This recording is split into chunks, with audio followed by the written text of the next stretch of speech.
বিতন চন্দ্র টুডু এবং তপন সর্দার এবং উপবিষ্ট যারা আছেন সবাইকে আমার যথাযোগ্য সম্মান জানাই এবং তার থেকে আরও বেশি জানাই আমার সামনের মা বোনেদের, দাদা দিদিদের, যারা দূর দূরান্ত থেকে এসেছেন। তাদেরকে আমার পশ্চিমবঙ্গ আদিবাসী কোণা সমাজ সংগঠনের পক্ষ থেকে আন্তরিক ভালোবাসা, অভিনন্দন এবং হাজার হাজার জোহার জানাই। আজকে আমরা সেই গ্রামগঞ্জে সেই জায়গা থেকে ভোর থেকে উঠে এসেছি, গতকালও এসেছি।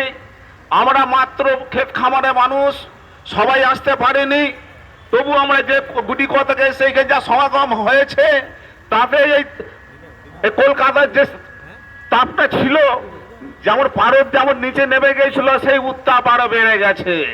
এবং আগামী দিনে আমাদের এই দাবিগুলো যদি ঠিক নরম চরণ যদি না হয়, তাহলে কলকাতাকে গরম করে দিয়ে যাব আমরা। কি বলেন?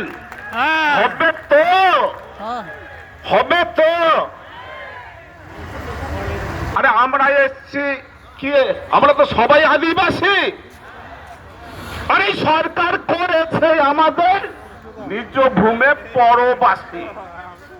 ছাড়বো না, ছাড়বো না। আমাদের জোট বাঁধতে হবে, কোমর বাঁধতে হবে। তাই দেখা যাচ্ছে এই যে দিকে দিকে এখন শিক্ষা ব্যবস্থা যেভাবে চলছে, দিকে দিকে আমাদের যে হোস্টেলগুলো ছিল সেইগুলো কি করেছে, পরিকল্পিতভাবে বন্ধ করেছে।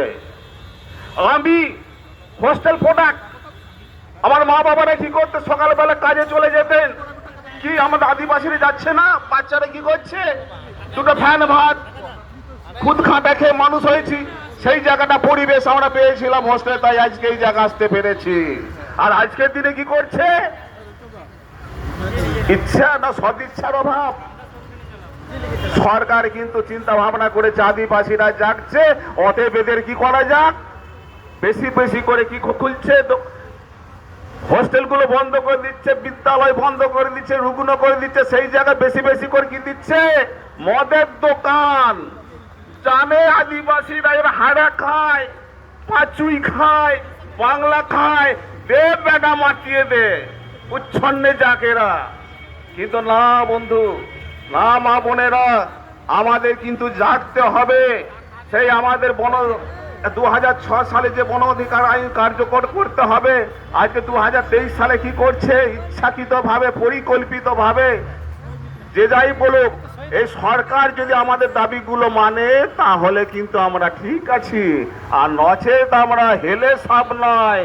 আমাদের কি হতে হবে, ফলা ধরতে হবে, আমাদের রাজপথ আরো কাঁপিয়ে দিতে হবে। আর যেই জায়গা বলছিলাম ফেক সার্টিফিকেটের ব্যাপারে, আমি তো মনে করি এইভাবে খোগ মারা যাবে না, আরো আমাদের আন্দোলন বৃহত্তর করতে হবে। আমি দাবি রাখবো আগামী দিনে আমাদের ট্রাইবেল রিক্রুটমেন্ট বোর্ড তৈরি করার দাবিটা আমাদের তুলতে হবে। কারণ ওনারা যেভাবে ফাঁকফোকরে ঢোকাতে যাক না কেন, সেই ট্রাইবেল আমরা তাদের কাছে দেখা যাচ্ছে ওনারা পাস করেছে, প্যানেলভুক্ত হোক না কেন, তারপর আমাদের ট্রাইবেল যে রিক্রুটমেন্ট বোর্ড যদি আমরা গঠন করতে পারি বা দাবিটা আমাদের তুলতে হবে, তার মধ্য দিয়ে ফিল্টারিং হয়ে যাবে। যারাই আসুক না কেন, ফের ঢোকাচ্ছে ঢোকাবে যেন আমাদের মধ্যে দিয়ে যেন যায়।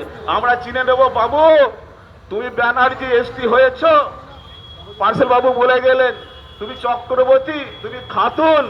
আমাদের ধরতে হবে গোড়াতে, কলেজ স্তরে, স্কুল স্তরে যেখানে দেখা যাচ্ছে ওই যে গোঁজা মিল ঢুকছে, সেই জায়গা আমাদের ফিল্টারিং ব্যবস্থা রাখতে হবে। তার জন্য আমাদেরকে সজাগ থাকতে হবে। আর বলেছি আমরা আদিবাসী, এই সরকার করেছে নিজ ভূমে পরবাসী। আচ্ছা বলুন তো, আধার কার্ডটা কারা করেছিল?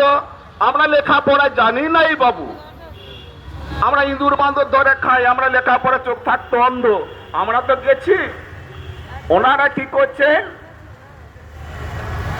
বাংলায় নামটা বললাম, ওনা ইংরাজিতে স্পেলিং ইচ্ছাকৃত ভাবে কারোর নাম টাইটেল আছে মুদি করে দিচ্ছে মুচি।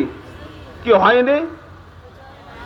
আধার কার্ডে, ভোটার কার্ডে, রেশন কার্ডে এবার যখন দেখা যাচ্ছে মায়েরা যখন যাচ্ছে বার্ধক্য ভাতা, তখন বলছে না মিসম্যাচ হচ্ছে। ওরে বেটা, মিসম্যাচটা করলো কারা? আমরা আমরা তো লেখাপড়া জানি না, সাদা সিধে মানুষ। এটাও পরিকল্পিত শোষণ। ইংরেজরা করে গেছে, এরাও সমান তালে চলছে। তাই আমাদেরকে সজাগ থাকতে হবে, আমাদেরকে আরো লড়াই আন্দোলনের পথ বেছে নিতে হবে। শুধু এইভাবে আমরা এলাম চলে গেলাম সেটা করলে হবে না। তাই আগামী দিনে আরো যাতে বৃহৎ থেকে বৃহত্তর আন্দোলন গড়া যায়, তাই প্রতিটি গ্রামকে সজাগ থাকতে হবে, প্রতিটি মানুষকে সজাগ থাকতে হবে। আমরা আগামী দিনে যেমন হেলে সাপ সাধারণ মানুষ হয়ে থাকতে পারি, প্রয়োজনে আমরা গোগ্রহ হতে পারি, পোনাও ধরতে পারি। তাই বন্ধুগণ, আমার আদিবাসী মা বোনেরা, আপনারা যাবেন পাড়ায় পাড়ায়, কি করবেন, নিজেদের মধ্যে বিঘাত করবেন না।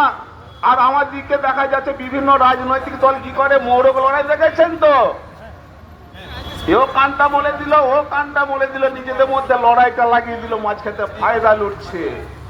আর কি হচ্ছে, সেই বাবু কালার পতাকার দিকে চলে যাচ্ছে মানুষ, সেখান থেকে যা খাবলা করছে করছে, বিভিন্ন জায়গায় বিভিন্নভাবে শোষণ। তাই আমাদের সমাজের মানুষরা আমাদের নিজেদের ঘরের সমস্যা আমরা নিজেরাই মেটাবো, আমরা তাদের কাছে দাবিদারি করতে যাব না। যাই হোক, আর বিশেষ কিছু বলছি না, আরো অনেক বক্তা আছেন। আমি বলবো আগামী দিন আরো যেন বৃহত্তর থেকে বৃহত্তর আন্দোলনে আমাদের যেতে হবে। আর এই কলকাতাকে শীতের দিনও আমরা গরম করে ছাড়বো, যতদিন না আমাদের দাবি না মিটছে। আর বিশেষ কিছু বলছি না, সবাইকে জোহার, নমস্কার, ধন্যবাদ জানিয়ে এখানে বক্তব্য শেষ করছি। অসংখ্য ধন্যবাদ। আপনাদের সামনে বক্তব্য রাখলেন মাননীয় দুলাল মোদী মহাশয়।